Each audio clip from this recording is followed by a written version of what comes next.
Good evening, everybody. Welcome to the Sim500 Transervice Cup Series live from Sonoma International Raceway. We're on the Sim Racing Network. I'm Sean Yoder up here in the booth. Aaron Grosskopf. I'm going to get your name right eventually. Grosskopf. Grosskopf? Did I get it right, Aaron? Grosskopf. You have a gross cough. Aaron has a gross cough down in the booth. And we're here tonight with the Sim500 series at Sonoma. Don't know whether y'all caught the race over the weekend at Sonoma, but if anybody had any doubts that Martin Truex could drive, that was put to rest over the weekend. He put on a show, put on a clinic. We have 40 laps here tonight at Sonoma, and it's going to be a heck of a race. This new package is definitely proving to be something that everybody here at Sim500 loves. I'm looking at the practice times right now. And looks like we've got just people all over the place here. There's 130s, 131s is about the quickest that I'm seeing up there right now.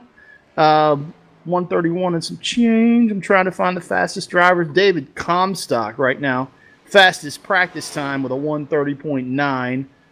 Right behind him, Justin Fuller running in the low 31s. Daniel Falkingham in the 31s.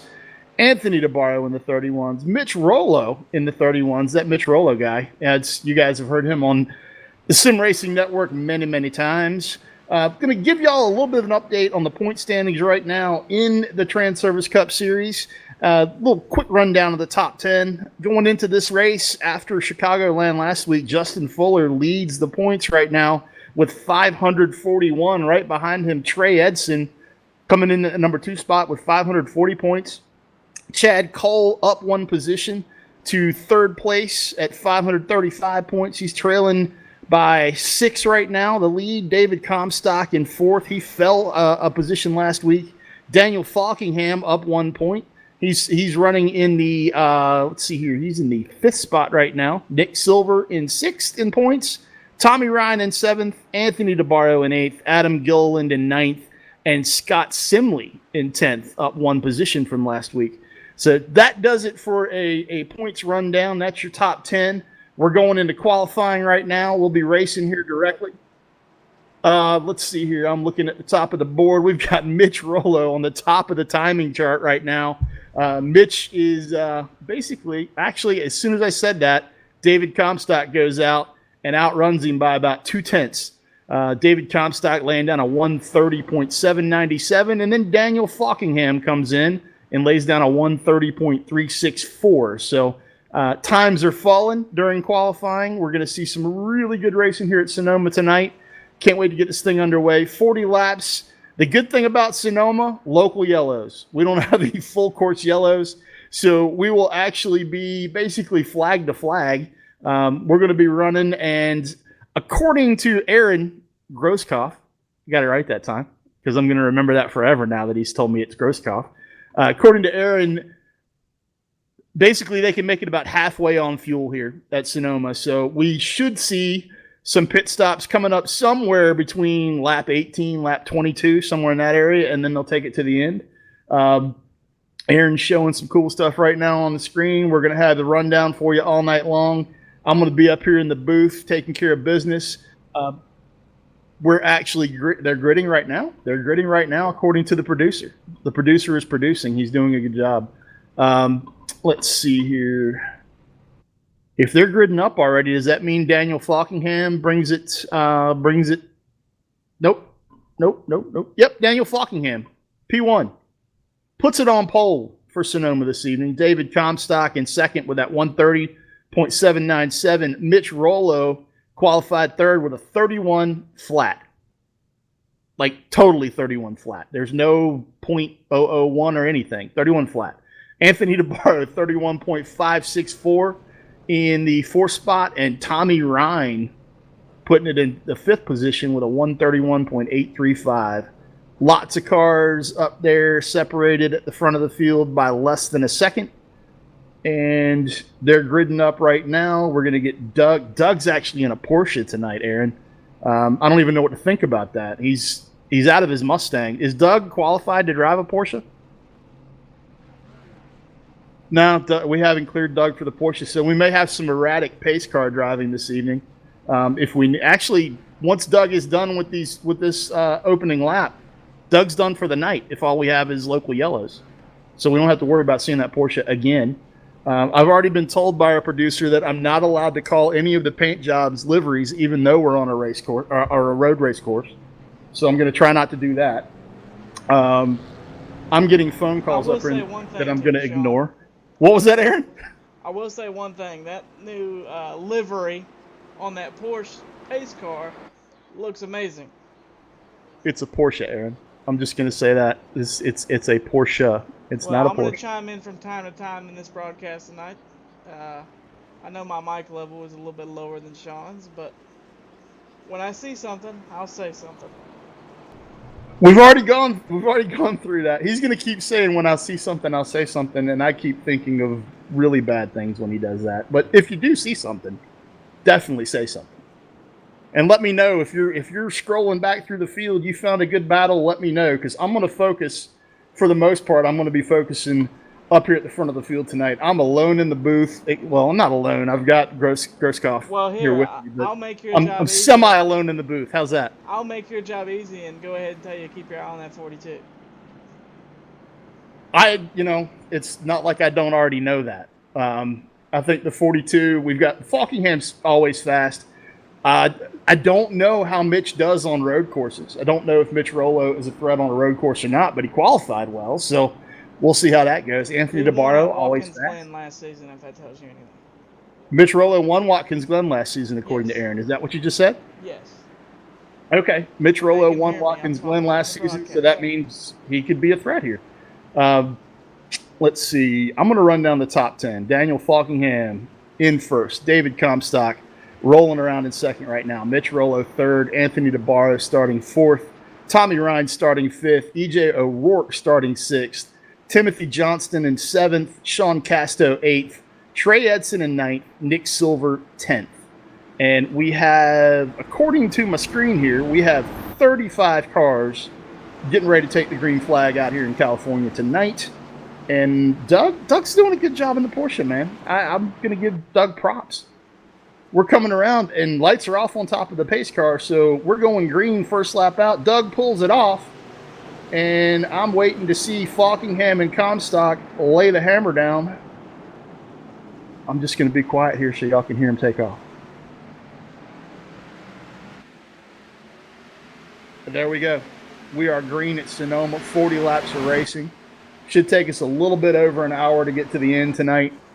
And Falkingham gets one heck of a jump from the green flag, taking the lead in this Transervice Cup Series race. David Comstock right behind him in second. Rollo running third. Anthony DeBarro in fourth. Tommy Ryan in fifth. Nothing's changing right now. Everybody's just kind of getting nose to tail and figuring things out. Actually, they got nose to tail here at Sonoma quicker than they have ever gotten on an oval since I've been broadcasting with you guys.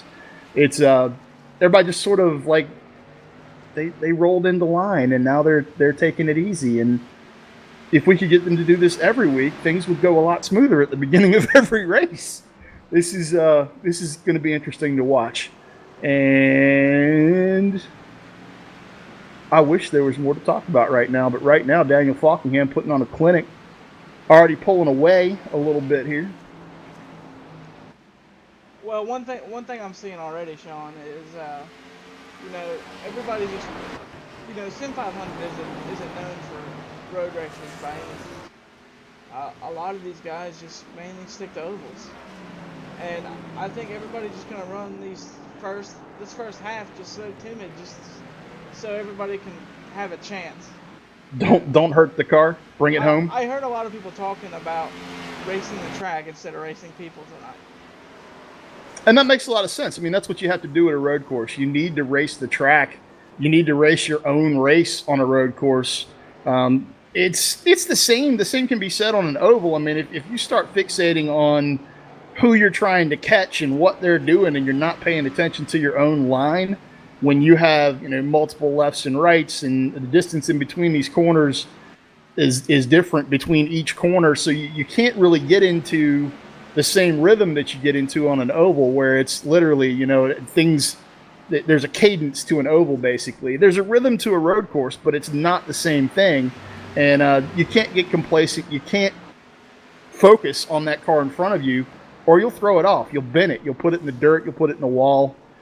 You'll put it in some Armco, and you'll pay the price for it. So right now, though, the top three cars, Falkingham in first, Comstock second, Rollo third, they are running away right now from the rest of the field. We've already got a 0.7 second gap back from Falkingham to Comstock, 1.2 seconds back to Mitch Rollo, and then you look back to Anthony DeBarra back there in fourth place. He's 2 seconds back of the front three cars, and we're only on lap 2. So it's the first three cars they're just checking out, man. And then I'm going to go back a little bit. I'm going to go back here to DeBarro and see what's going on a little further back in the field, because DeBarro and EJ O'Rourke are actually duking it out right now. Let's see here. Anthony DeBarro. Why is Anthony DeBarro falling down the order? Hang on one second. We're having some technical difficulties. I will be back in just a sec.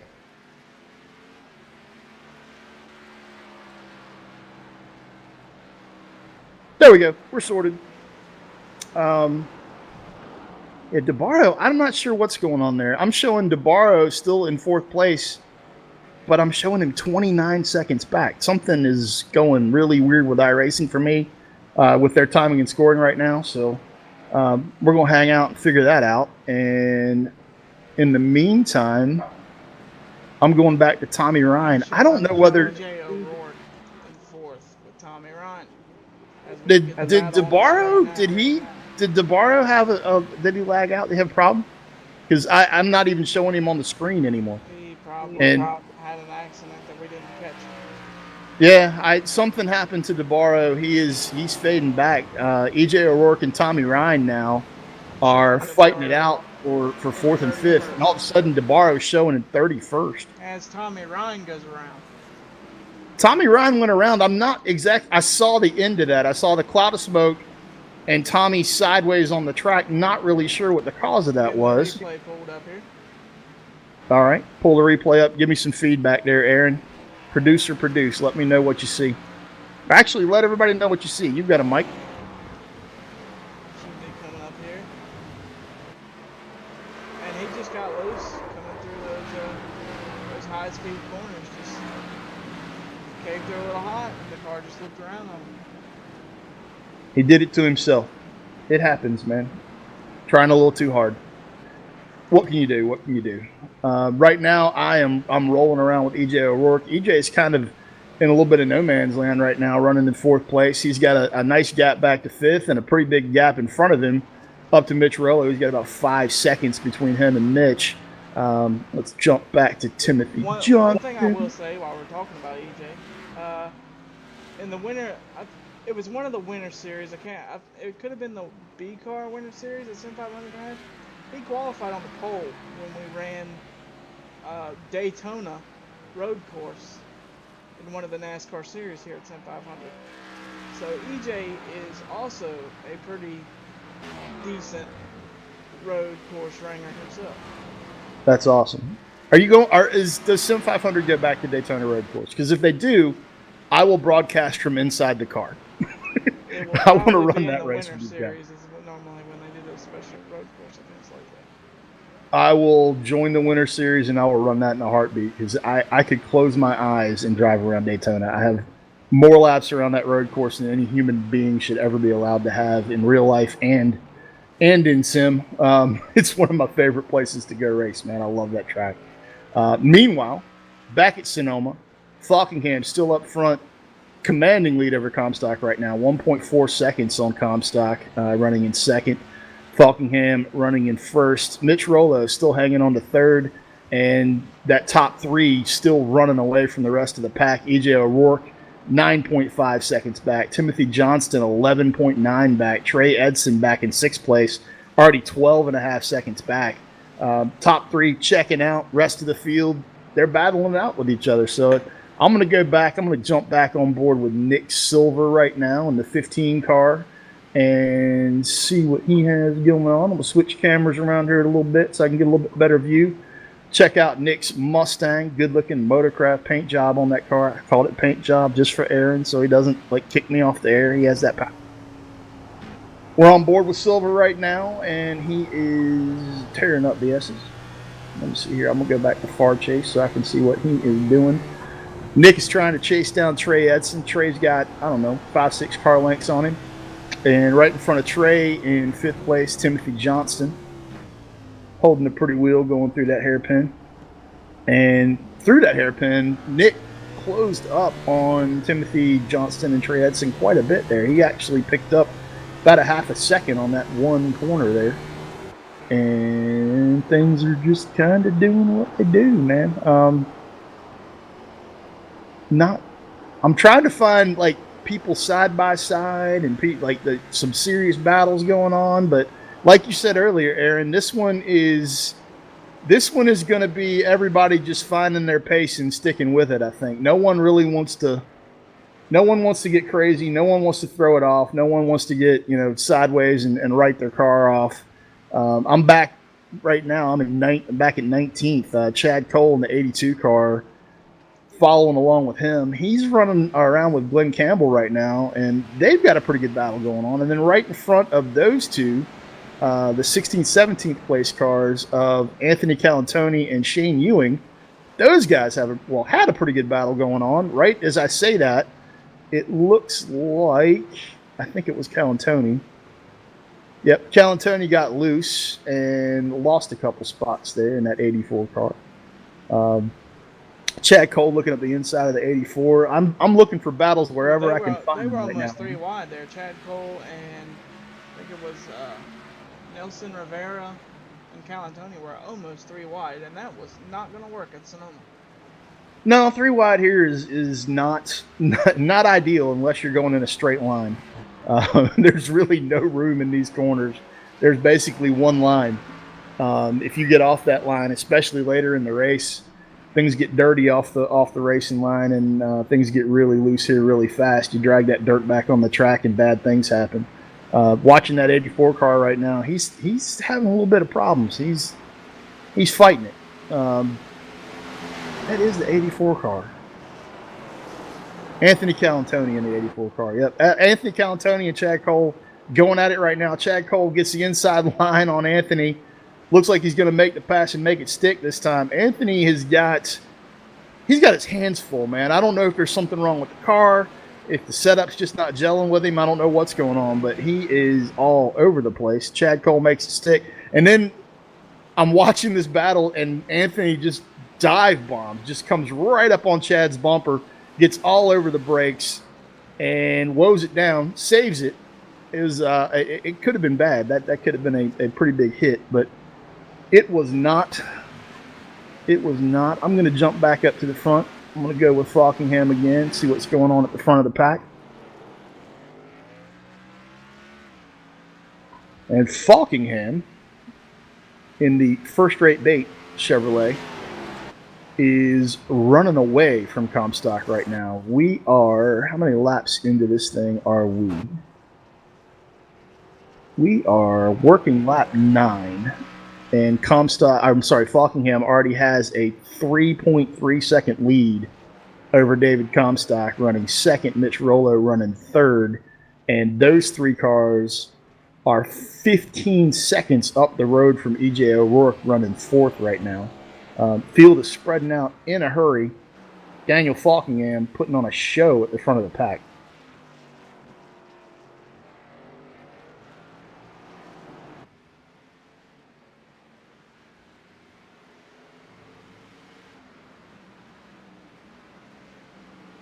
I don't think you're going to see a lot of passes on the racetrack for position, but I think everybody's racing to come to the pit stop, racing for the pit stop, and then not making mistakes, which a lot of the time we've seen happen to people in Sim500 when leading races.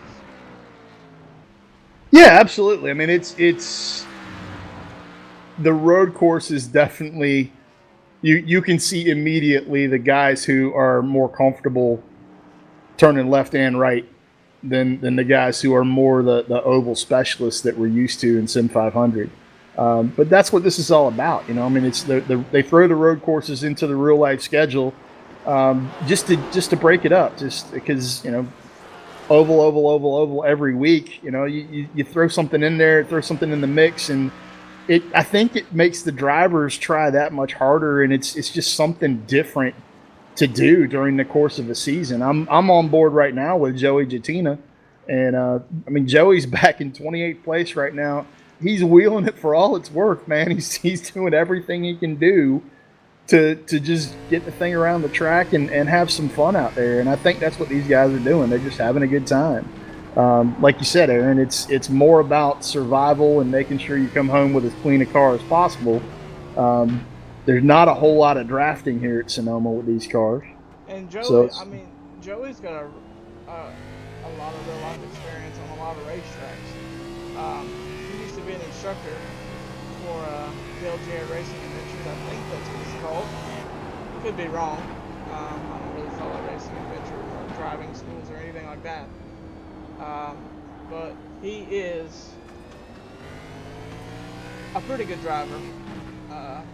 yeah, In real life. yeah, absolutely. And it really, you know, he's been struggling this year, he'll tell you. But he put in, I mean, he's put a couple races together and got a couple of top tens back to back. And he's actually racing tonight with a broken hand. He broke his. I did not know he broke his hand. Get well soon, Joey. Let's go. Let's go back to the front of the pack here. I'll call him tomorrow and find out how that happened. What did he hit? Who did he hit? Did he hit someone? Nick Thames, I would imagine. Did he hit Nick? Did he hit Nick or did he hit Justin? No, he hit Nick, I think. Okay. Okay. The word is he got so mad when Nick won that he broke his hand. That's huge. That's huge. We can't have that. We can't have that. Back at the front of the pack, Daniel Falkingham still running first, almost 4 seconds between Falkingham in first and David Comstock in second now. We are working lap 11 of 40. Mitch Rolo still running third, holding strong. He's got about a 12-second gap, 12.5-second gap from Mitch in third back to EJ O'Rourke in fourth. Trey Edson running fifth. Timothy Johnston sixth. Nick Silver in seventh. Adam Gilliland up from 21st to 8th. Not sure how you do that in 11 laps at Sonoma, but Adam is getting it done out there right now. Sean Casto running 9th, and Tommy Ryan qualified 5th, running 10th right now. Had a little bit of problems in the first part of this race, but Tommy always strong. We can see him back up front. Going a little bit further back in the field, Justin Fuller up from 22nd to 11th. Kevin D. Brown running 12th. Nicholas Cohen 13th. Chad Coleman 14th. Jose Gonzalez. Is Jose running the Tide car tonight? Yep, running the Tide car. Looking all good in that Tide Chevrolet. I'm just going to go ahead and say it. I'm not really a Chevy guy, but I love that Tide paint job on that car. It looks good, man. That's retro cool.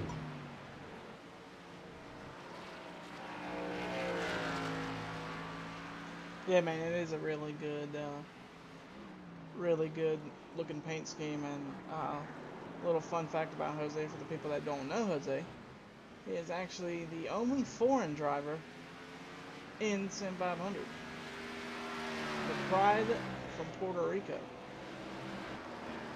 I didn't know that he was from Puerto Rico. I had no idea he was from Puerto Rico. The hurricane ravaged Puerto Rico. I'm just glad he's here.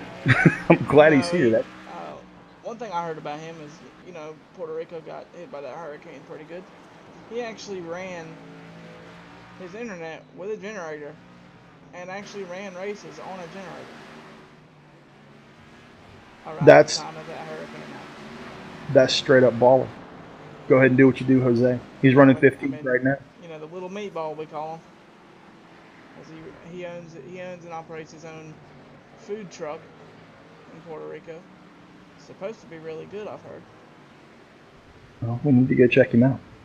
You want to go and fly down there tomorrow? If you're ever in Puerto Rico, man, go look it up. We'll fly the crew down there. Go hit Jose up. SRN free meatballs. sure Jose would be down for that. Meatballs for all. Jose is also a really good singer. There's Is videos this the floating truth around. or is this not the Oh, truth? this is the absolute truth. There's videos floating around YouTube of him singing different things, Mr. Roboto, and just odds and ends songs. I mean, really good voice or not? Well, I mean, he's Spanish, so you can only imagine how that goes.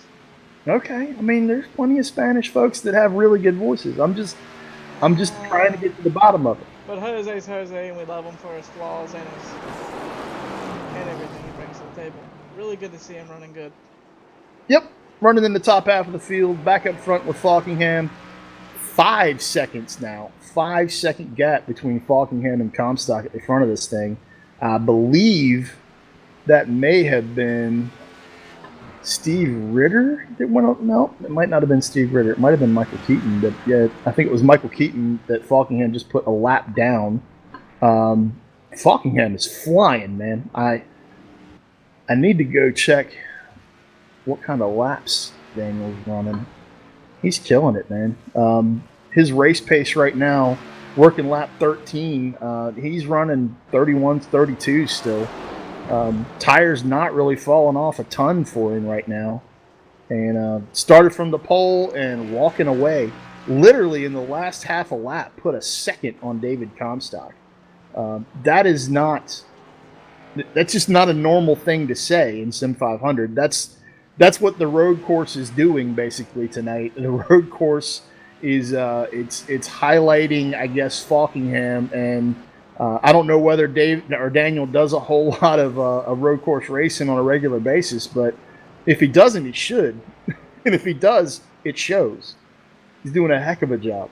And me being as close a friend to David Comstock as I am, I know that David absolutely enjoys road course racing. And to see him getting ran away from this like this is very impressive for the driver of the 39.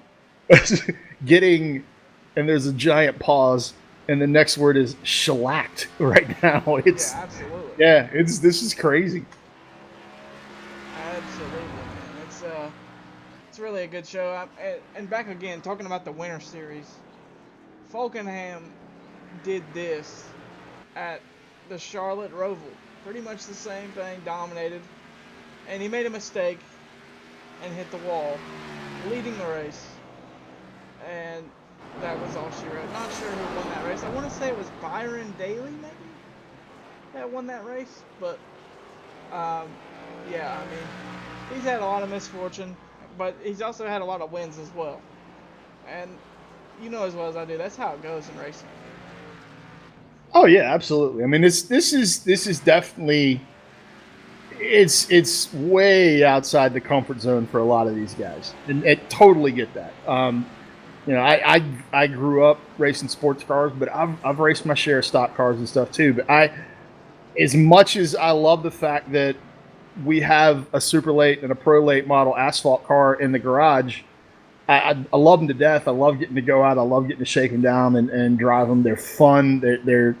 I love racing ovals. I like it for the chess match that it is. I'm a road race guy, and as I say that, I'm watching the battle between Tommy Ryan and Justin Fuller, and Fuller gets it wrong.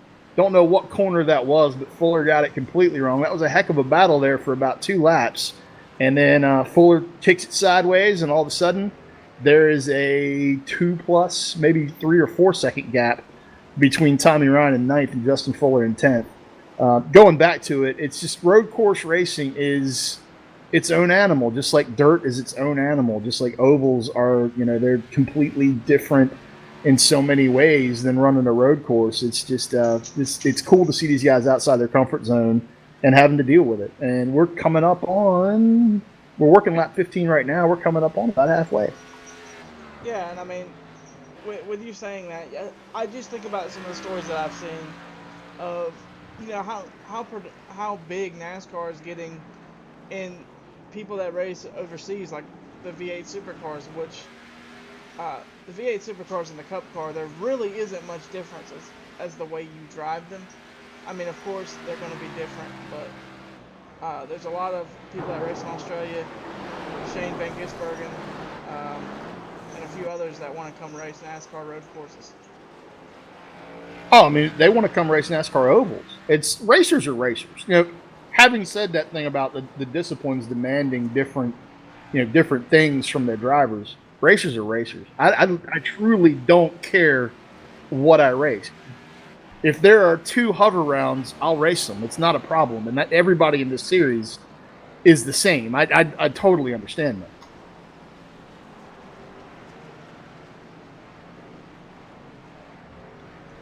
But yeah, man, I absolutely enjoy. I'm a huge fan of the V8 supercars. The way they race those things on road courses like we race on ovals. They beat and bang. I mean, it's just magnificent to watch.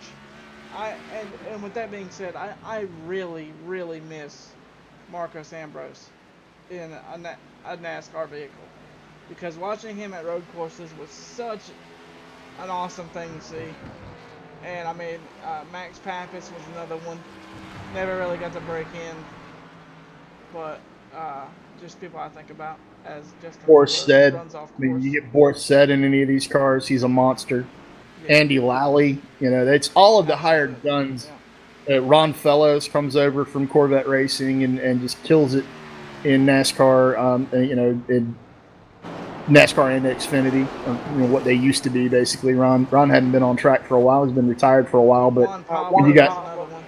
oh yeah, Juan Pablo would kill it at a road course. But I mean, obviously he'd kill it at a road course. Dude was a Formula One driver. Yeah, He knows what he's absolutely. doing when it comes to turning both ways. Right. But having said that, it's you see these guys that, especially the real world drivers in NASCAR right now, they're becoming really, really accomplished. They're spending a lot of time dialing it in for the road course. It's not just the drivers; it's the teams that have gotten really serious about bringing the right car to the track and giving the driver the tool that they need to get it done. And then you see something like what Truex did over the weekend, and De Benedetto had a heck of a run. And oh God, I could go down a bunch of different names, but I mean the real world guys are killing it, but it's because they're dedicating a ton of time to acclimate to road course environments. It's a car is a car in that it's the way you're going to correct a push or a loose condition from behind the wheel. It's no different on a road course than it is an oval. It just happens in a different way. The way you correct that stuff is the same, but it's. I think things can get out from under you maybe a little bit quicker, especially when you compare a road course to like a mile and a half up oval environment. Things happen a lot quicker. You're transitioning the car left to right a lot faster than you do, driving down into turn one at Texas, or driving down into turn one at even Richmond, being a smaller track. Big banking, all that banking holds the cars in really tight, and you just don't have to. You don't have to worry about the car twitching out from under you on an off-camber corner like I just watched Daniel Falkingham drive through it. And going back to Falkingham and what's going on in the race right now, Falkingham working lap 18. We're coming up on where we should start to see some pit stops. And Falkingham has pulled out almost 8 seconds over Comstock right now. Mitch Rollo is still running third, at a commanding third right now. He's got a solid 14 seconds over the fourth place car of Trey Edson. Adam Gilliland running fifth, EJ O'Rourke sixth, Timothy Johnston in seventh, Nick Silver running eighth, Justin Fuller up in ninth, and Tommy Ryan in 10th. Got to go back there and take a look at that, because Justin had that bobble and Tommy took off from him a little bit, but now all of a sudden Justin's out in front of Tommy. I wonder what happened there. I don't mean to sound like a broken record, but Justin Fuller is another guy that is pretty decent on the road course as well. Mainly the people running up front right now are pretty much the road course guys in this league. Gilliland, he's running fourth right now. He used to be a DWC driver. You know, so he's got a lot of experience. Um, he's more so known for super speedways, but you know, good drivers are good drivers when it comes to racing on the surface. Um, and back to what you were saying about Matt DiBenedetto. Um, you know, I'm pretty good friends with Matt DiBenedetto. Uh, you know, I almost built him a website once upon a time. And talking with his mom one day, a lot of people don't know this, but Matt DiBenedetto came from road racing, um, and that's why you always see him run better on road courses and and tracks that take a little bit of car control. Yeah, and I also know I know a little bit more about Matt. A company that I used to consult for that builds really nice simulation hardware. Got on board with Matt a long time ago. I know DiBenedetto spends a lot of time in simulation. He spends a lot of time on iRacing, and you know, it's for those of you who you may race in real life, you may not race in real life, but if you spend enough time in any simulation environment, it's going to make you a better driver in the real world. And the time that we got to spend with Matt, it's been years ago now. It's probably been 6 or 7 years ago that I got to spend some time with him in the sim. But you can literally just watch someone in a simulator, and it's a talent detector. I mean, you can immediately see this guy's got it, this girl's got it, or you know, we got a lot of work to do. It's amazing how far Sims have come in the time that I've been involved in this stuff, and to watch, you know, someone use iRacing, something that's basically, this is off the shelf software. Anyone can buy it, and you can go out and you can learn racecraft, and you know, especially when you get involved in leagues like Sim500 in this Transervice Cup series. I mean, you're literally racing against some of the best drivers that are on the planet. It doesn't matter that they're doing it digitally. It's just really incredible to see how things have evolved from sitting in the backyard of at my uncle's house when I was 4 years old playing Atari 2600 Indy 500. You know, and that's how far back I go. Something I just, you know, if I see something, say something. David Comstock has fell to 10. Not sure what happened. You know, it's really hard to catch this stuff when as he passes Justin Fuller to take the 9th spot, or wait, he's back up to 7th now. So I guess people are starting to pit now. I would assume. And that could be. Yeah, there are some cars on pit road. I just saw that. So far back there, I don't think he pitted yet. Oh yes, he did pit. He did pit. Okay.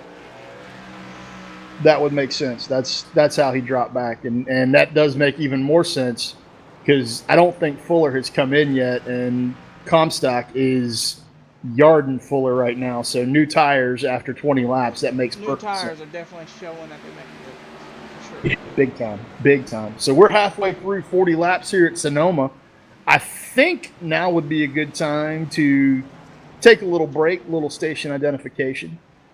We've got the triple threat of broadcasting going as always. You can find us on Facebook, Twitch, and YouTube. Thank you for tuning in tonight for the Transervice Cup Series at Sonoma. We're going to take a little bit of break, come back on the other side, and probably bring this thing home. So, producer, produce. Take us to break, sir. Yeah, we'll be right back. We're going to take it corner to corner, let you guys see some commercials that help us pay the bills here. And we will be right back.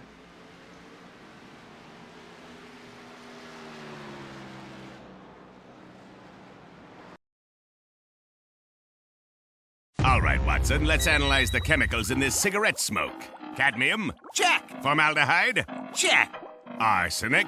Sir, isn't arsenic what they used in rat poison? Yeah, isn't arsenic what they use in rat poison? Oh, what was I thinking, sir? It's not like we're gonna smoke them. Neither will the rats. Tobacco is no joke. Cigarette smoke has over 7,000 chemicals. Learn more at thefactsnow.com.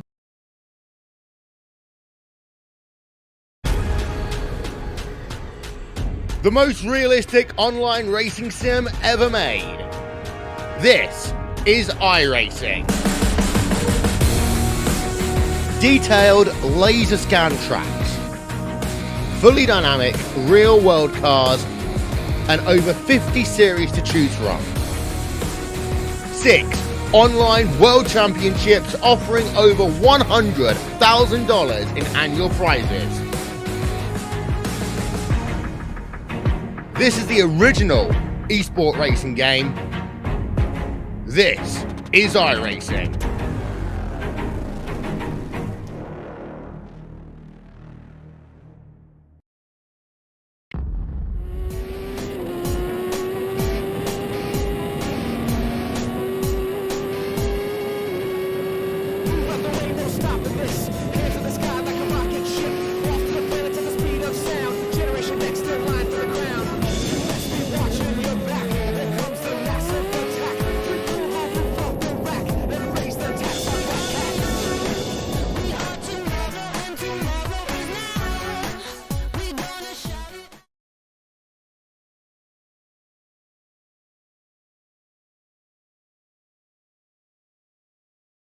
My doctor calls me and says, Chris, I have the results of your scan.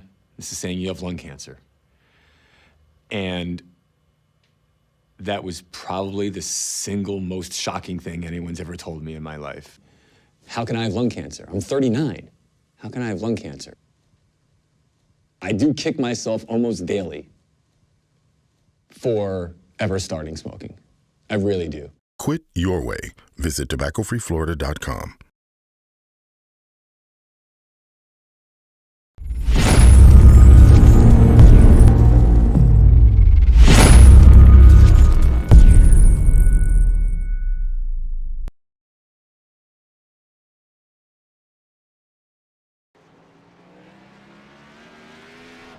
Welcome back, everybody. You are watching the Sim Racing Network. We are broadcasting live from Sonoma, California here this evening in the Transervice Cup Series. Right now, coming back from break, we had some green flag pit stops. Like you said, when this race started, no full course yellows to bunch the field back up tonight. And because of that, things have gotten pretty stretched out. We're seeing a bunch of folks coming into the pits. That mixed things up for a little bit.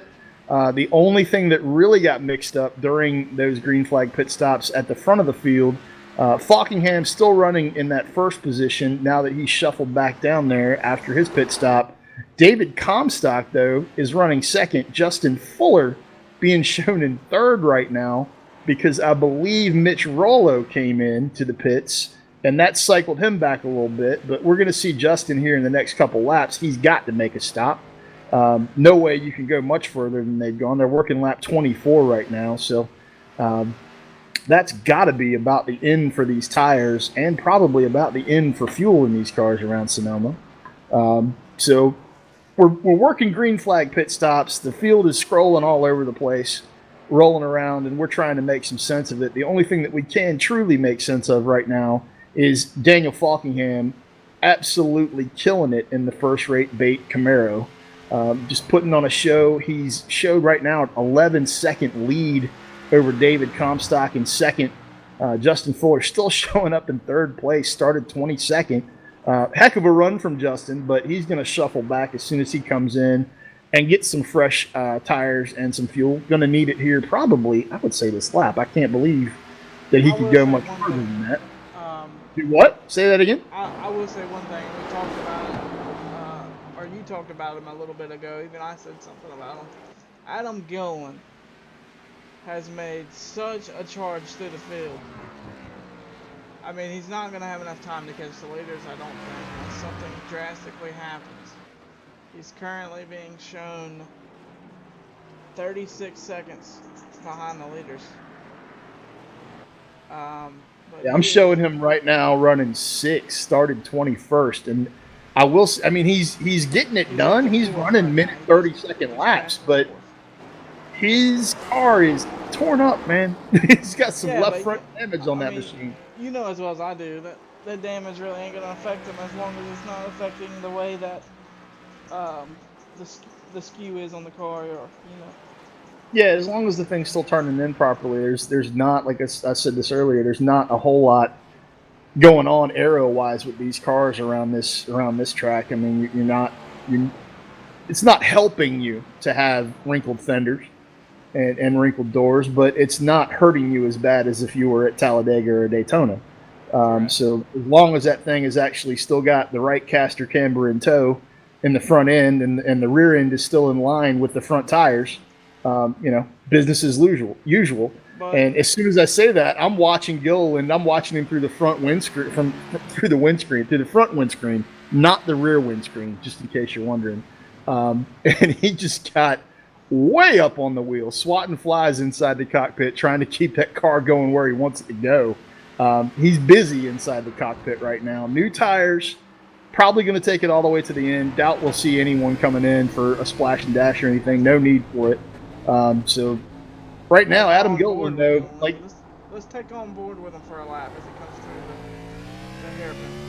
all right, I'm going to hop in with him just so I can see what's going on inside that car too. Let's see here. I'm going to put it on the gyro cam so I can see his hands on the wheel. And yeah, man. Smooth on the throttle up the hill. The elevation Smooth on the change is throttle really and hard. a lot smoother on the wheel in this section of the course than he was before. He was hot going in. There was a right-hander that he was just sawing all over the wheel going in a few laps or a few corners ago. But now though, it looks like he's calmed it down, man. He's looking really good. Looking really good. Yolan running fourth right now. Strong fourth too. He's got a 7-ish, 6.5 second gap between him and fourth, and Edson back in fifth. So he just got to be out there, just keep clicking off laps. He's running in the 31s right now. Minute 31.8 was his last lap. As he goes Solid by the race slow pace. machine of Mark Creighton. Who was that? Mark Creighton. Mark Creighton? Putting Mark Creighton another lap down. Mark has not had a great evening here tonight with Sim500. He's 3 laps back right now, running 29th. I'll tell you one thing. Watching Adam's hands is on board right now as he comes to complete this lap. I mean, these guys are driving the wheels off these cars.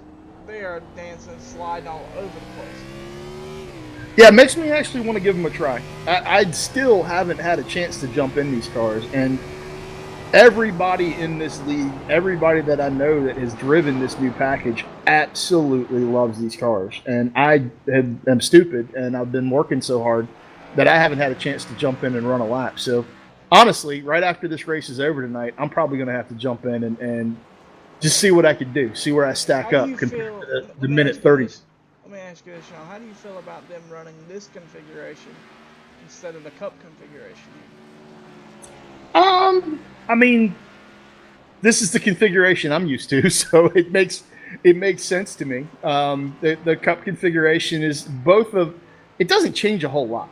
It really doesn't change a whole lot. I mean, it's still a lot of the same. Like you run up through 1 through 3, running up the hill, and the right-hander at the top of the hill, and then coming back down. All of that's the same, and that's really, I think, where this course gets all of its character. Where Gilliland is, or actually, sorry, I'm on board with Falkingham right now. Watching him go through 1 up the hill, right-hander going up the hill, coming down through these S's. You got a left-hander, right-hand. It's just, that's where this course gets most of its character. Once you get back down this hill that Falkingham's going down right now, you come through this right-hander, you set up for the left-hander down here at the end of this straightaway, things flatten out a lot, and it just kind of turns into just another road course to me.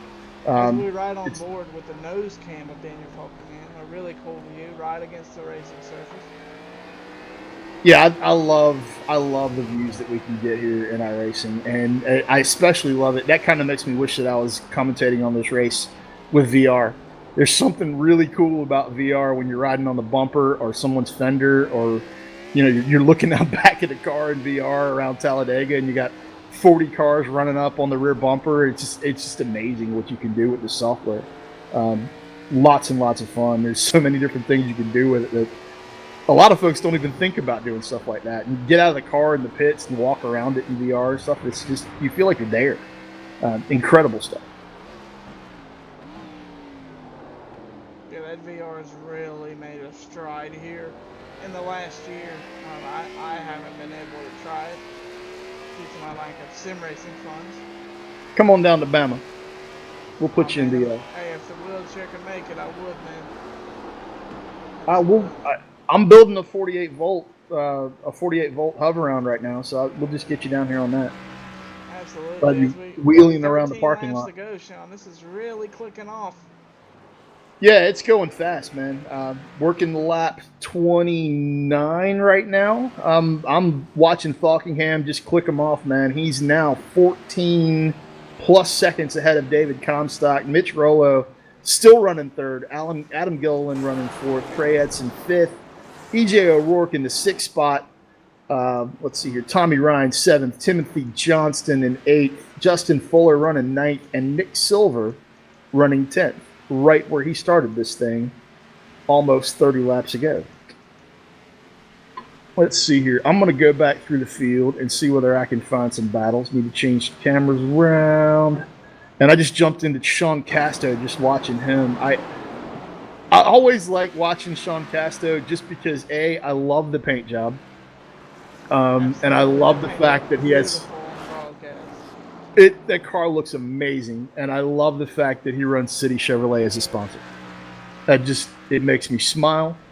And I want to be in the pits eating ice cream cones. Basically, that's where I'm going. I mean, we would love to get some ice cream up here on this hot day.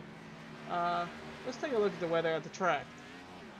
The track temperature is 92. The air temperature is 77. So it's not too slick by any means. If you think about past broadcasts that we've had this week, but no, that's fall like weather. That's beautiful. I wish every time I went to a racetrack that was the weather we had. I'm used to 120 plus degree track temp. I definitely agree with you on that. I'm always used to going to Martinsville when it's 10 degrees outside. Both races, it doesn't matter. Both races, 10 degrees, doesn't matter. Oh, quit your bitching. Martinsville's awesome. On planet Earth. Get you a hot dog, sit down, shut up, and enjoy the race. I mean, a lot of people don't know this about me. I've done a lot of stuff with photography, motorsports photography, and going to Martinsville is by far one of the coolest things you can do with photographer credentials. But the cold weather, and with me being disabled, for those of you that didn't know, I'm in a wheelchair, and the cold weather really, really messes me up. But sometimes, the love of NASCAR, you just gotta fight through it, man. Eat a couple hot dogs and let it rip tater chip, you know what I'm saying? Hey, and they got good hot dogs, man. There's nothing wrong with a Martinsville dog. Hot dogs are worth the wait two races a year, for sure. Absolutely, and if we can ever get you down here to Talladega on some photography credentials, the couple times I've gone out to cover Dega with my radio show, and actually was a guest announcer on Racing Nation on NBC Sports Radio for several months, a couple of years actually, that I did a bunch of guest spots with those guys. And Talladega, man, they feed the journalist well, brother. Oh yeah, Pork chop day. I did Charlotte one time. Yeah, every place I've been to with credentials, you're gonna eat. Yeah. Fat guy really likes those credentials at Dega. They give you about a 2-inch thick pork chop for one of their, and it's like, oh yeah. As we saw I'll take past Chad Coleman. Chad Coleman having a disappointing run today. Uncharacteristically disappointing run for Chad Coleman. Where's Chad running right now? He's let's see. I'm showing him in 15th. Back in 15th. I'm showing Chad in 15th. So that means Falkingham but we've got climbing through. Yeah, I mean if Falkingham is put a lap all the way up to the 15th place car, put a lap on half the field here today. What a dominating performance by the 39. If he can just keep it together, knock on wood. If he can just keep it together. Less than 10 to go. We're inside 30 laps. They're working lap 31 right now. Looks like Falkingham coming down the front stretch. He's coming to get 10 to go right now. Coming down the front stretch. He's got, we're working lap 32 right now. Just clicked off 31. And 15 and a half seconds over Comstock right now. And basically went by Chad Coleman like Chad was not even moving. And that is something that I have never said on a Sim500 broadcast before. I've never said anyone has gone past Chad Coleman like he wasn't moving. Falkingham is just on it, man. I don't know how much time he put into prepping for this. If he didn't put any in, more power to you. But he's driving like he spent the last month preparing for this event. He's killing it in a good way. Well, I just want to talk about tonight's triple threat of streaming. We're streaming across all three major platforms: Facebook, YouTube, and Twitch. Just find the Sim Racing Network. What Aaron said. You can find us everywhere. We're all over the place. Matter of fact, I defy you to not find us. You can find us on Facebook at the Sim Racing Network, and find us on Twitter at @DSRN_. The producer is producing well this evening. You're doing a hell of a job there. You sit there and you listen to people talk for weeks and weeks and weeks. You pick up on what to do right. Yeah, for someone who's told me on multiple occasions that they don't enjoy talking on a microphone, you do a pretty good job. You should keep doing it. Well, I mean, I know a lot of these drivers. A lot of these drivers have been friends of mine for years. As Falkenham is working to the back bumper of Glenn Campbell. Glenn's car looks like it's been through absolute hell tonight. Yeah, that front end is a little worse for wear. But he's still soldiering. Campbell's car is hurt. You got to commend him. He's still soldiering on. Beautiful Transervice series sponsor paint scheme. Now, if you're going to put it on the track, you got to do everything you can to bring it home. Oh yeah, man. You just can't give up. And Glenn, Glenn's had a rough season. And every week he soldiers on and soldiers on, and don't stop until the car stops. And there's a few drivers like that don't really get the finishes that they deserve, but they show up every single week. I mean, Glenn's work schedule keeps him away a lot, but and he's one of the ones that brought the Transervice sponsorship to Sim500, and we definitely thank him for all of the help that he's given the league over the past couple of years. I mean, I know myself, I give him hell about him wrecking and stuff like that, but he's a great guy, and really glad to see him soldiering on here.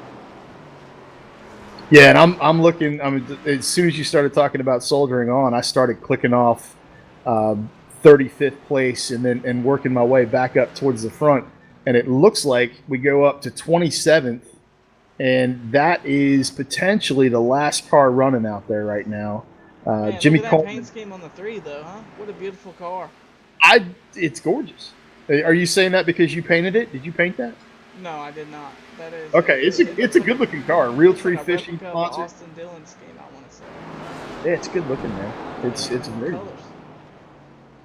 If you guys hadn't realized, we're running out of stuff to talk about because Daniel Falkenham is literally running away with the show tonight. I mean, what are you going to talk about up front? There are only so many times that you can say Daniel Falkenham putting on a clinic. I mean, we could just sit there and do that for the rest of the event. We just missed him laughing league favorite founder and owner of Sim500, Joey Gattina, running around with the broken wing. Can you run the replay on that just so we can rub it in for Joey a little bit? I'm not going to do that to him, man. Not going to do that. I would if I was the producer tonight. I would do that, but that's just me. But I mean, he's got a pretty clean race car too, man. Probably the cleanest that we've seen of the cars that have been lapped. So he can commend himself on that for sure. He's got a little scrape on the side. Looks like he got into the wall in the front stretch, which is very easy to do, swinging that thing around. Yeah, Joey running that Raging Cajun wraps paint job on that car. I keep wanting to say livery, man. It's tough. It's very tough. We're on a road course. This is my home. Man, I mean, it is what it is, man.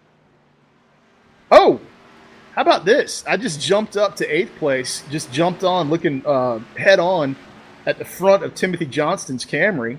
And Nick Silver and Timothy are battling it out right now. We have a battle on the track, Aaron. I don't even know what to do with myself. I don't know what to do either, man. I haven't seen two cars together since Falkenham like Joey Katina. Working lap 34, almost 5 to go. Almost 5 to go. They're still looking for another spot. Timothy Johnston running in 8th. Gets it really wrong, way sideways.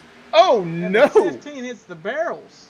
Timothy Johnston got it sideways, really was trying to replay on reel it that. in, and Nick Silver had nowhere to go in that 15 car when Timothy basically shut the door. And if I was a race steward right now, if I was an official, I'd have to go with that was a racing incident. It's not like Timothy did that on purpose. Timothy got sideways, gathered it up. In the course of gathering it up, he slammed the door on Nick, and then Nick slammed the front end into a tire wall. And that that wasn't didn't. FIA approved right there for any means. No, tire walls or little tire barriers like that don't typically take the hood off your car. If you That car's not take a look at the front end of Nick Silver's Mustang right now, it's that engine's feeling a little bit exposed. It's not really happy about what just Should happened. we censor it? He's out here running topless. Can you put a bar across it? If you can put a black bar across it, I think that's what we need to do. Maybe that's something we need to add in the overlays for next week, because we can't be Absolutely. nudity on YouTube and Facebook. Nick Silver has given us the full frontal Mustang. That's the way it goes. You know it. And right now, I'm back looking at the front end of Nick's car because I can't keep my eyes off of it because of that full frontal situation. Anthony DeBarro right behind him now. Anthony trying to get back up in the top 10. DeBarro started in 4th. Now he's running 11th. He is all over the back end of Nick Silver, trying to find his way back in for a top 10 finish. Just going through the corner where Nick lost the hood on that car. And where Nick lost his top. Is that his top, or would that be more like Sonoma, Nick? California. He lost his pants, actually. Nudity Beach in Sonoma, California.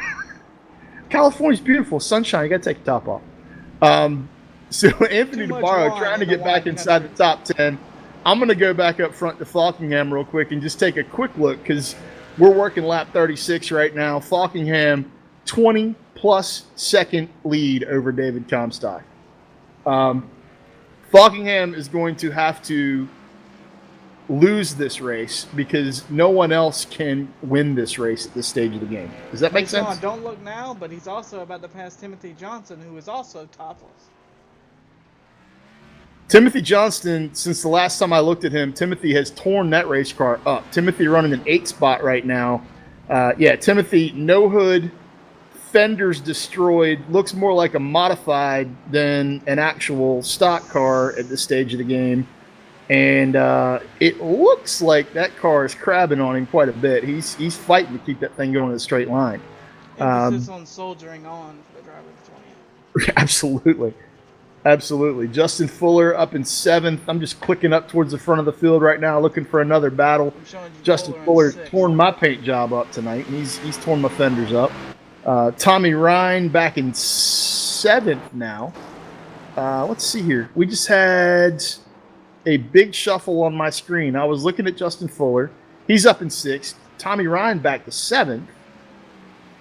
EJ O'Rourke now, all of a sudden, EJ O'Rourke is in front of Justin Fuller. So EJ running 5th, Justin running 6th.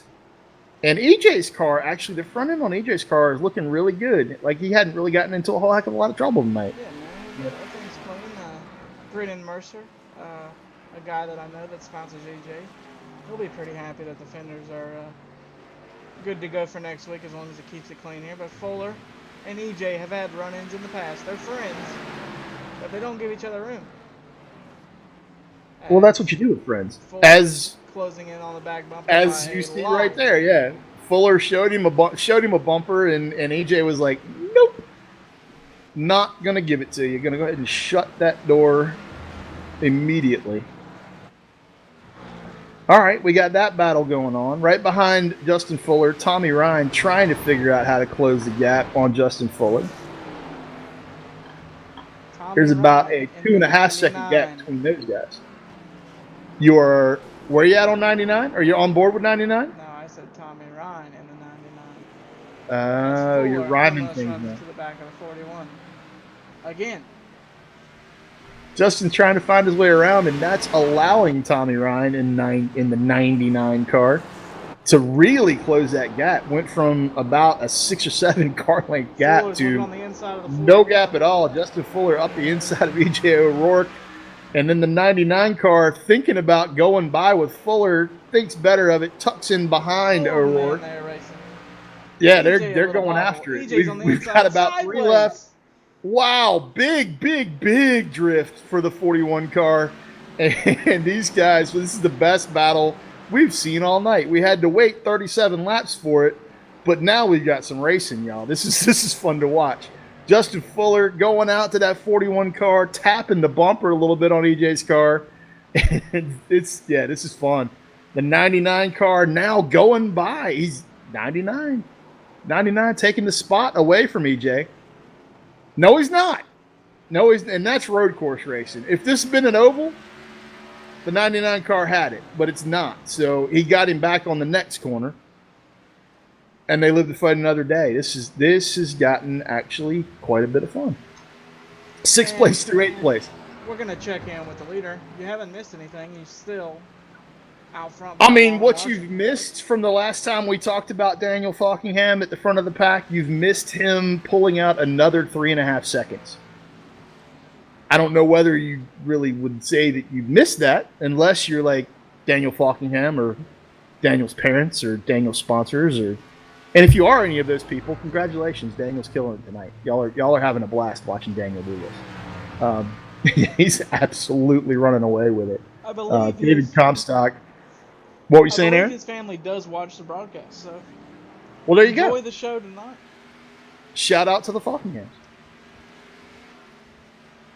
I don't know what you fed him this afternoon, but keep feeding him that before every race. I think I have a guess what they fed him. Lobster. Because that's what's on the hood of that machine. Hey, I'm all for it. I'll take some lobster. Give me some lobster claws and some lobster rolls, and I'm a pretty happy guy.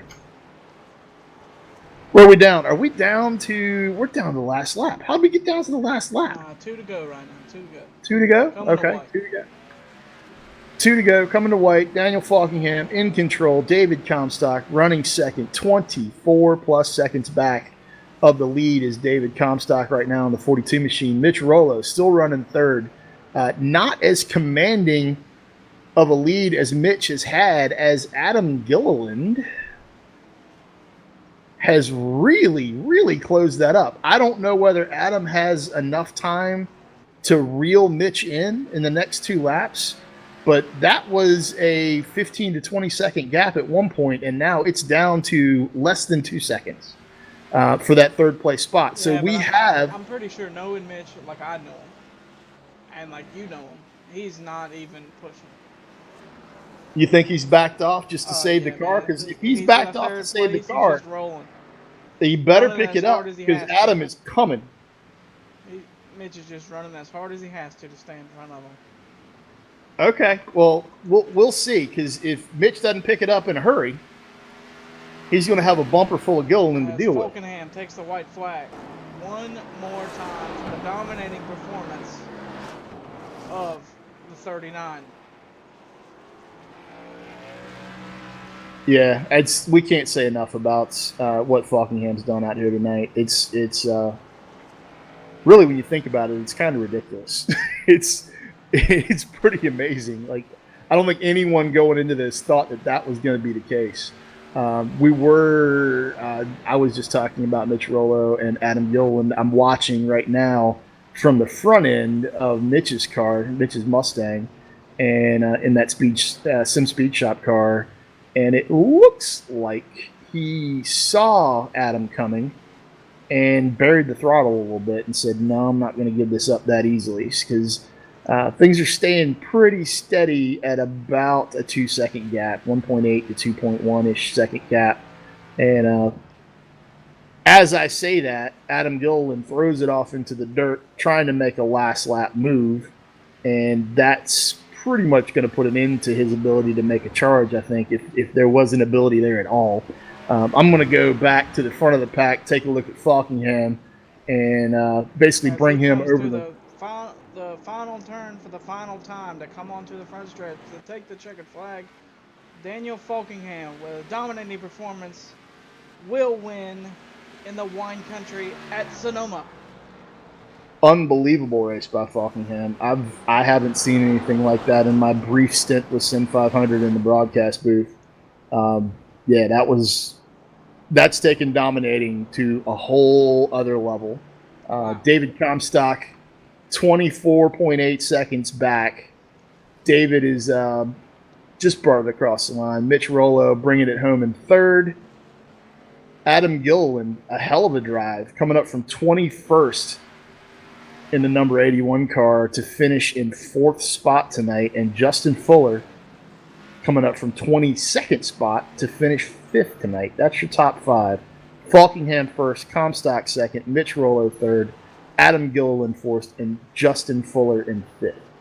What a performance. What a performance for Daniel. Yeah, that's just domination. Can't wait to get him. Can't wait to get him for the post-race interviews and just ask him, was it really as easy as it looked? That's probably going to be the only question that I have for him. I mean, I don't know what else to ask.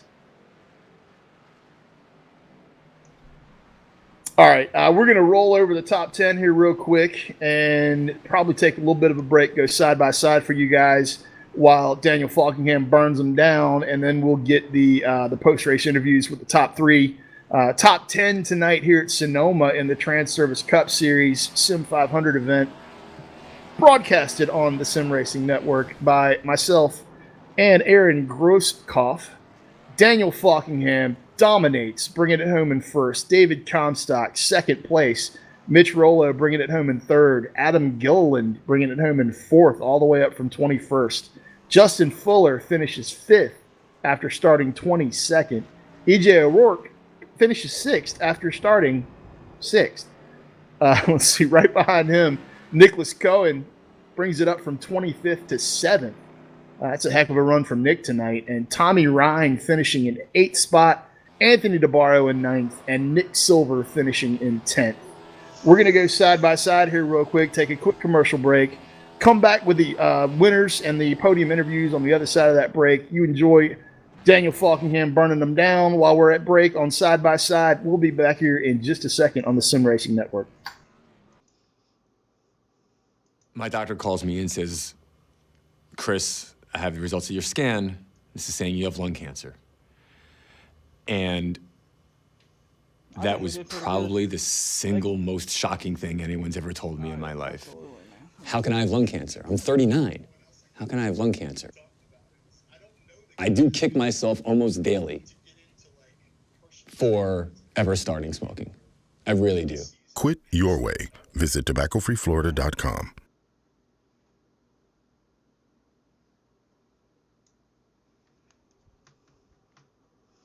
Pull the other two and put Daniel down. The most realistic online racing sim ever made. This is iRacing.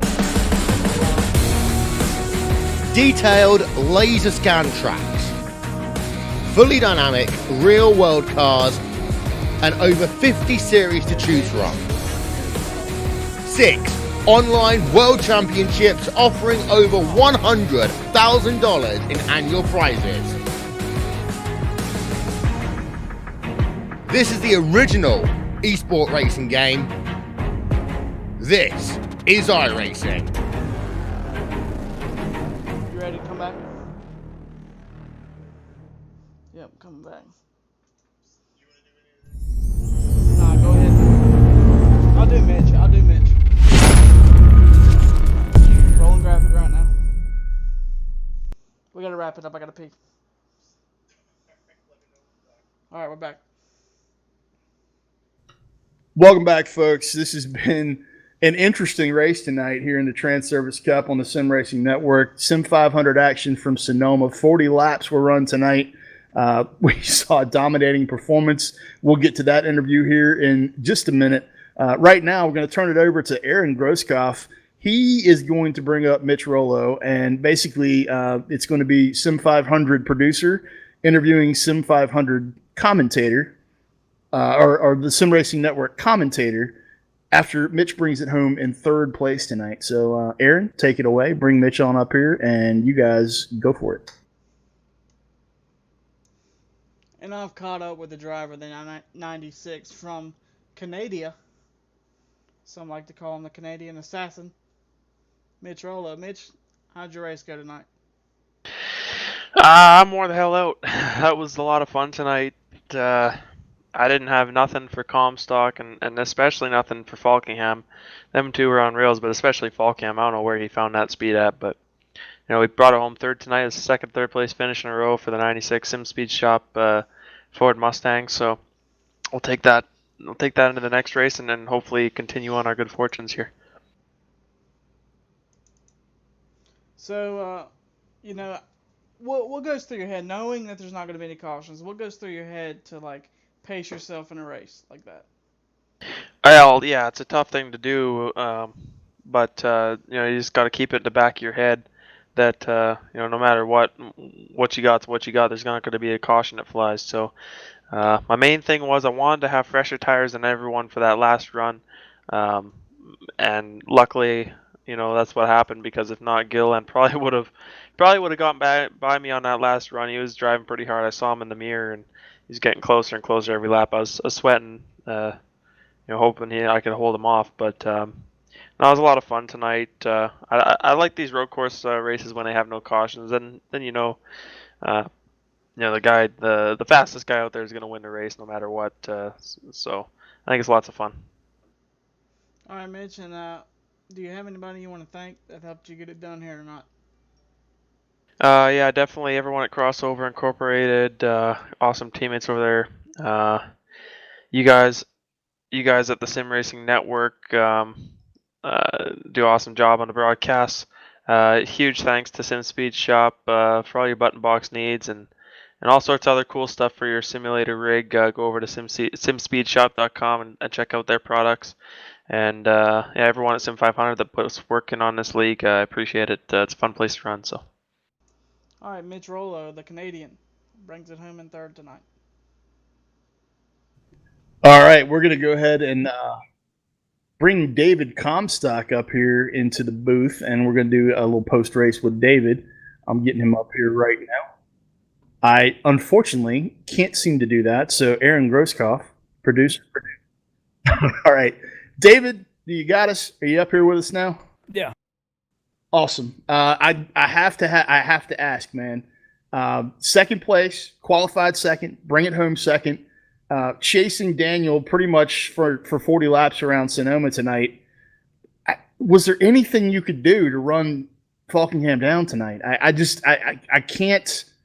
I don't remember a time when I saw something like this happen at Sim500. And were you frustrated, or were you just like settled in at second and said, you know what, this is what I've got. I've got a second place car. This is all I can get out of it. Oh yeah, it was frustrating for sure. Trying to do everything I could, and I was keeping up with him for the first, opening 10 laps or so.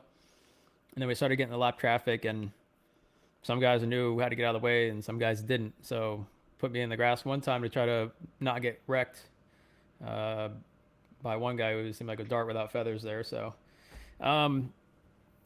just half of them, most part they all knew how to get out of the way, but then it's just traffic. I try to undercut and see if I can close the gap some by getting some fresh tires, pit before him. And I made up time, or was making up time, and then when I cycled out, I was in a pretty big pack, and so it's hard to pass. So I really didn't. I gained maybe a couple seconds on the gap that we had going in. I could have got more, I feel like, but just the traffic.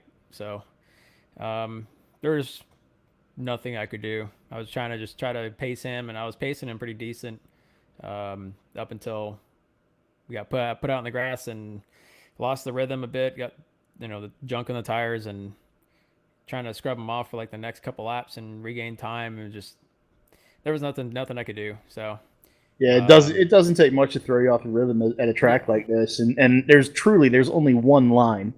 It's not like you're on an oval where you could go high, go low, figure out how you can get a run, things like that. It's around here you've got one line, and if you can't get down into it because you've got that lap traffic, you could get in trouble. You could get out in the marbles really quick. So it was a solid race, there, man. 40 laps around here, nothing to sneeze at. A little over an hour of run time. No full course yellows to bunch you back up. I wish we had one. Yeah, if we'd have had one, it would have made it for a heck of a lot more fun to watch. I know that. Yeah, I was trying to see if I can pace him on that initial green to see if I can maybe battle to his outside and get that position going into turn 2 at the top of the hill, because then you have the inside line at that point. But he did a good job getting the jump on the start and just playing the rabbit, chasing the rabbit from there. And we were the tortoise tonight. It didn't matter what we did. We were just slow. Still a solid race, man. Still a solid race. Come into tonight, 4th in points. Don't know where you're going to cycle out, but you've gained some. You definitely gained some, and you're not that far back in the overall scheme of things. You're only 13 points back right now from first. So yeah, you're going to gain some ground. That second place finish was definitely, it's a solid finish. Don't feel bad about it. I know you don't feel bad about it. Second is not a bad place to be. If you've got anyone you want to thank tonight on that second place finish, those that help you get here, please go ahead and thank them right now. Yeah. Well, these road courses I circle on my calendar that I expect that I should have a shot to win these. So disappointing that we didn't get that done. But thanks to Aftermath Motorsports for sticking with me and sponsoring the car, racingbiz.com. Go to Facebook. We got live auctions on there Thursdays and Tuesdays at 7 p.m. Eastern. This week, we had one just tonight on Monday earlier before the race. So this week is Mondays, or now this Thursday, we'll have another one coming up, and then they'll be back to the normal schedule of Tuesday and Thursday. So go check that out. Racing Bids, again, all their support, sticking with me, despite how slow I am tonight. Monster Energy, Gearmerch Trucking, Jada Laird, JDR Graphics Paint My Car, Transervice for sponsoring the series, all the support they give us, and the admins for running everything for us, and doing an amazing job of keeping our league fun, exciting, and interesting every single week. You guys are broadcasting. All the fans and friends out there watching, thank you guys. We enjoy it, man. We enjoy it, David. Congratulations on qualifying second, bringing it home second after 40 laps at Sonoma.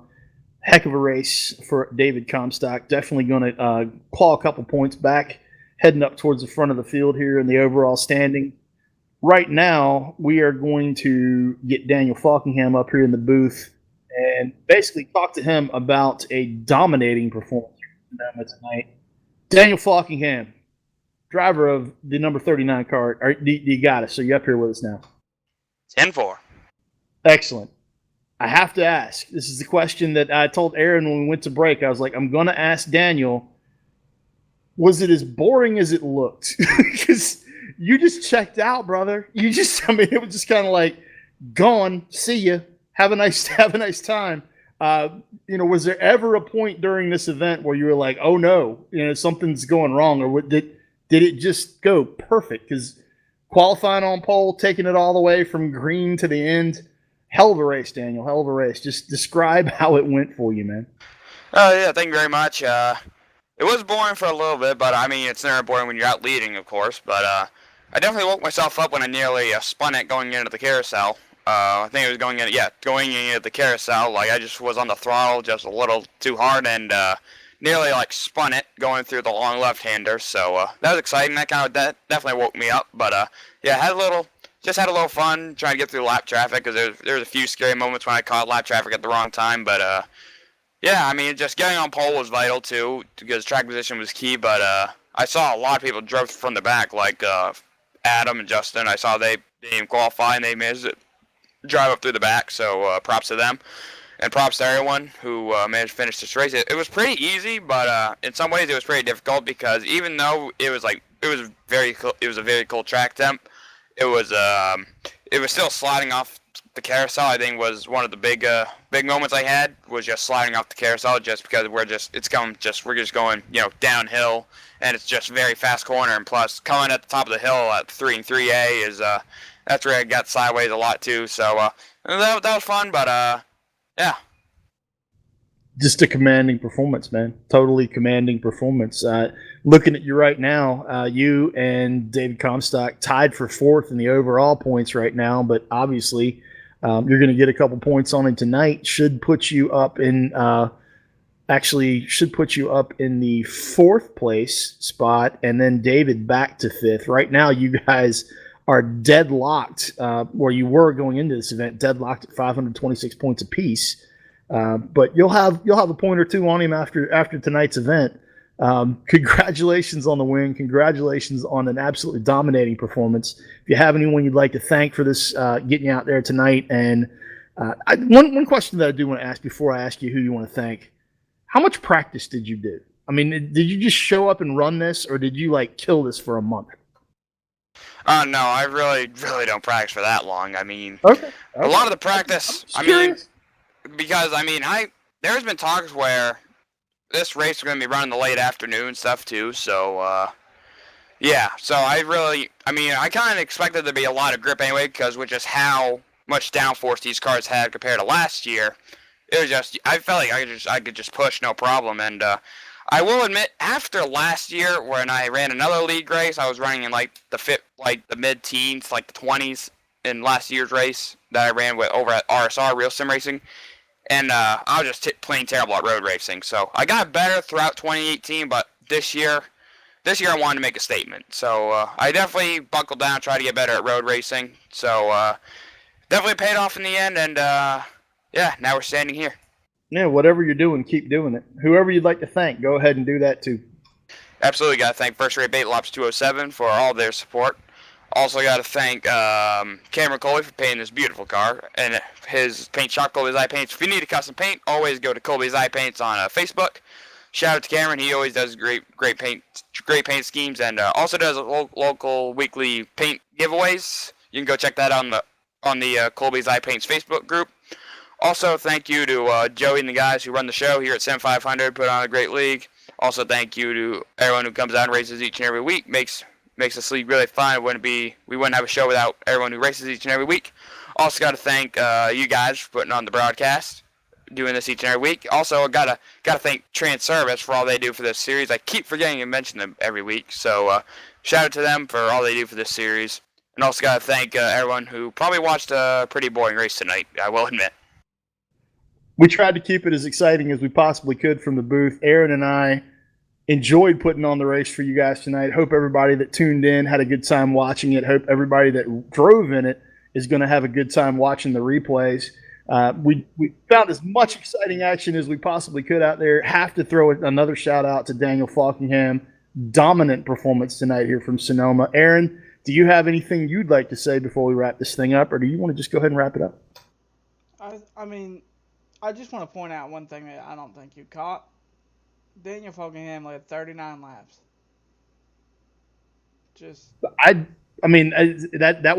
That would fall under dominating performance. Yeah, well, that's his car number 2. I don't know if you picked that up either. Oh, okay. Well, there you go.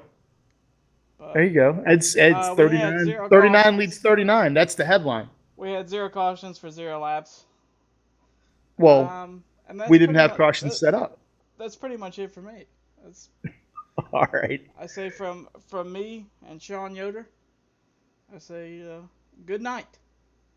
And thanks for tuning in, everybody. We'll catch you soon. Don't forget to tune into the rest of the races we do. We broadcast everything Sim500 brings at you during the week, and we'll be back at you on Wednesday night, I believe. Am I correct about that, Aaron?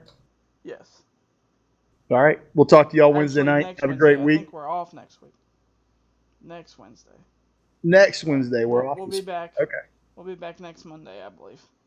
We'll get it right. I mean, we only work here.